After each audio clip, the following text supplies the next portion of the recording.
Hi, good morning. For those of you that don't know me, I'm Heather and I'm the founder of the Forces Wives Challenge, which is a social enterprise that unites women with partners in the armed forces through adventure and challenge. And I set up the FWC because I'm passionate about the power of physical activity and the outdoors to really help us overcome some of the challenges that military life throws at us. Now it's Mental Health Awareness Week, and we want to shine a light on our incredible community and to hear their tales of adventure and challenge. So each day this week at 6:30, we're going to be releasing a new short 10-minute interview or chat with a member of our community, and we're going to be posting it on our website and sharing it on our social media channels. So every morning, grab a cuppa, and tune in and listen to the interview with us. It's a real honour to have our next FWC member to chat to us this morning. It's Sergeant Georgi Smith, who serves in the Royal Air Force, and she's served and deployed on various operations around the world. She's team captain and Warrior Games champion, Help for Heroes ambassador, Invictus Games rep, the RAF rep for chronic conditions and disabilities, a mummy to Kyle and Alfie, and a wife to Darren. And I think what's even more impressive is that she managed to sort of juggle and excel at all of this while battling MS. And, you know, I feel that the word inspiration is sort of, it's used probably overused these days, but for me, Georgie really is a true inspiration. And thank you so much, Georgie, for joining us this morning. You're welcome. So firstly, I was wondering if you could tell our audience really just a bit more about your connection with military life and how you juggle it all, really. So I've actually, this is my 22nd year in the Air Force in September. So I've been connected to the military for quite some time. And I've been connected to the Forces Wives since it started really through my friend Etta, my best friend Etta. And at the time my husband was serving in the army as well. So our husbands were best friends, we were best friends, and I heard about Forces Wives and thought, what a great concept, and let's get involved somehow and help out. So my military connection is quite vast, myself personally, and then I met my husband 18 years ago, so I've been connected as a wife as well in that capacity. And sport has been a really massive part of your life, both in the military and outside. This is Mental Health Awareness Week, and so we are really sort of shining light on the positive power of physical exercise and the outdoors. And so I was wondering if you could tell us a bit more about your sporting background and any adventurous training and stuff you've done in the military. So one of the real pushes for me to actually join the military was sport and activity. Things like, especially the adventure training. I'd never been skiing before I joined the Air Force. I've not done a lot of outdoor pursuits, but I wanted to. So it was a big sell for me in the recruiting office. You get paid to do that, amazing. So I've been involved in sport throughout, my life really, from childhood. I've always been part of teams and sports teams. And then that's developed really. So it went a completely different route when I got diagnosed, because sport then became part of my recovery journey, I suppose. Ultimately, I'm never going to recover, but sport has really helped me stabilise my illness and condition. And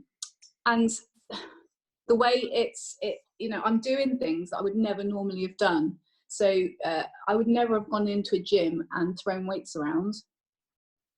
But now that's pretty much mostly what I do, because it really helps my condition. It helps my balance. It helps my strength. So if I do have a relapse, it just helps that recovery. So it's played a huge part in my life.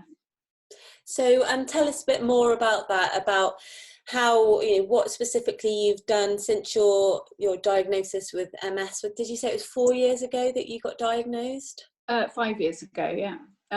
So when I first got diagnosed, I kept trying to do exactly the same as what I was doing before, and realising that little by little that was getting harder and harder. So I'd always ran, I'd always enjoyed running, but because one of my symptoms of MS is very heavy legs, they almost feel like lead, which is why I trip up quite a bit sometimes. People used to say it was because I was drunk all the time. Okay. It's not, it's the MS. It's a great excuse these days. So, but yeah, so my legs, I had to change and find other things. And I got involved with Help for Heroes as a beneficiary initially to help with that sports recovery and discover things that I could do. And they're very, very good at that. And so they introduced me to powerlifting, invited me along for a weekend, an amazing coaching staff. And yeah, I'm I've got little weedy arms, but I'm actually quite a decent deadlifter now. It's easier to pull it up than it is to push it out. And yeah, they just throw you into it, and because Help for Heroes is still that mental, that military mentality. I'd only been to 2 training camps, and there was the world champs coming up in Malta, and they went, right, we're taking you. You're one of the 8. And I went, no, really, you shouldn't be. And they did. They had that confidence in me to go onto a international competition. And I just remember standing at the side waiting to go on and deadlift, and my coach just went, just walk on and pick it up. That's all you got to do. Sounds so simple. Okay. So I didn't actually know what I was lifting when I was there. And that, to me, I mean, the coaching staff, they're very clever. They know what they're doing. And the fact that I didn't know what my first weight was, I didn't even know what my finishing weight was. But I went on and I picked them up, and I picked up heavier than I'd ever trained with, ever tested my 1 rep max with, and came away with a bronze medal. So how did that happen? It's absolutely incredible. And then, so with the Warrior Games, when you were team captain for GB, Team GB, where was that? That was in Tampa Bay in Florida. And was that weightlifting as well? So I did 8 sports out there, which was actually, on reflection, too much. So to be team captain and compete in that many sports was super intense. So I did powerlifting, I did indoor rowing, the endurance and the sprint race. I did athletics, so I did 100 meters, the relay, discus, shot put. I did sit-in volleyball. I did shooting, which Team GB were really good at compared to the Americans, which I was really shocked. But yeah, to try and manage the team in a sense as captain, and constantly try and watch everyone and cheer them on and compete, it was hard work, and it really did. I mean, I came back, just going to move slightly. I came back from Florida about 3.5k lighter. I couldn't understand why. And it was just the heat. Tampa was having a heat wave, which was great timing. And it was an amazing experience, absolutely amazing, to be able to walk your team of 20 with the Union Jack flag was an absolute honour.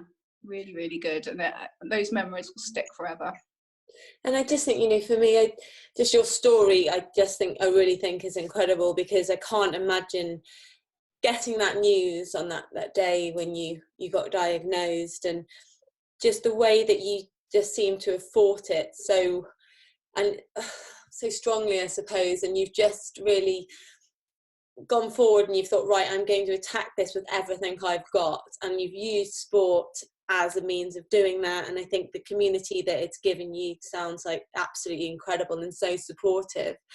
And I think all the work you're doing around raising awareness of MS, and within the military as well, on the committees that you sit on, but to other people out there who are struggling, you know, giving people real hope.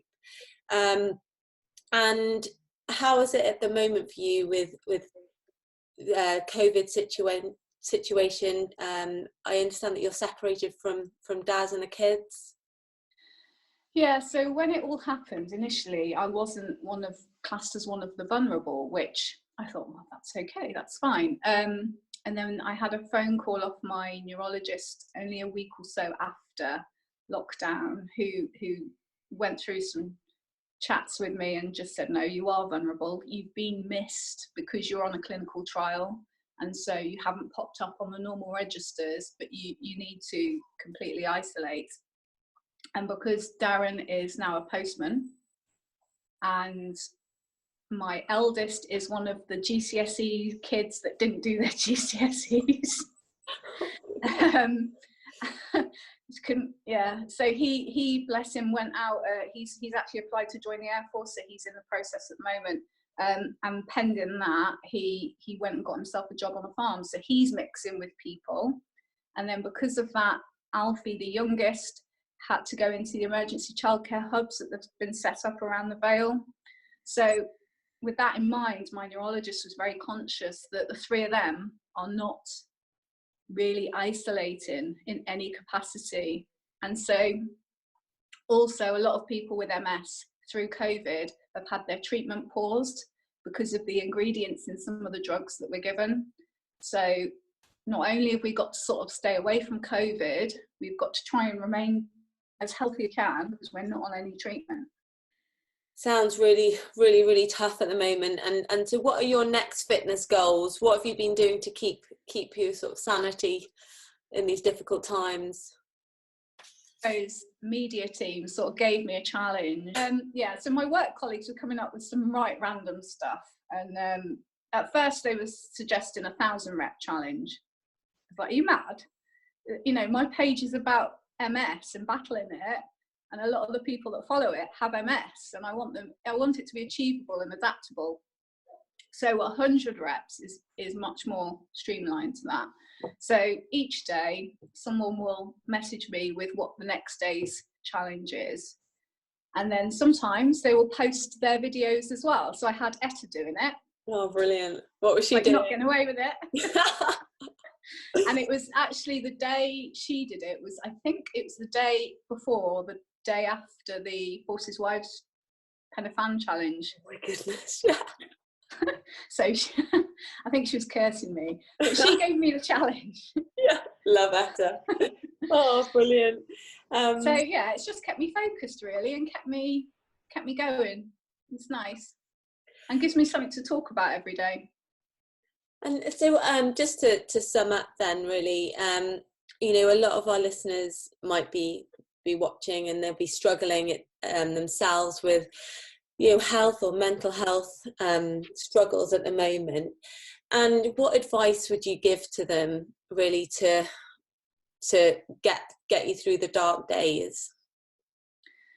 So funnily enough, I was chatting about this last night. So as a Help for Heroes ambassador, I get quite a lot of random phone calls off other beneficiaries in times of need. And I had one of those phone calls last night of someone who really, really struggles with isolation.